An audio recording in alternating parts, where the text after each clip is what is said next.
বিমান ভাড়া বাড়ে নাই, বিমান ভাড়া কিছু কমেছে, হাজিদের জন্য কমেছে। হাজিরা আল্লাহর মেহমান, ইনশাআল্লাহ আল্লাহ সব ব্যবস্থা করবে, কোনো জটিলতা হবে না ইনশাআল্লাহ বলে আছিস। ফ্লাইটের কোনো জটিলতা হবে না।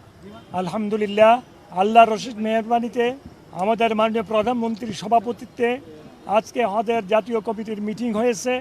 মিটিংয়ে মাননীয় প্রধানমন্ত্রী নির্দেশ প্রদান করেছেন কিভাবে হাজিদের খেদমত করতে হবে, কীভাবে আল্লাহর মেহমানদের খেদমত করতে হবে।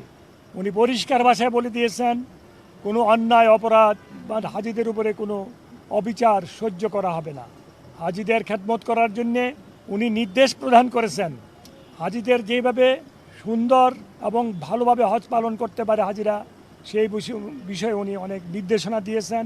আমরা আজকে অনেক কিছু জানতে পেরেছি, বুঝতে পেরেছি মাননীয় প্রধানমন্ত্রীর নির্দেশনা থেকে। উনি হাজিদের ব্যাপারে অত্যন্ত সচেতন।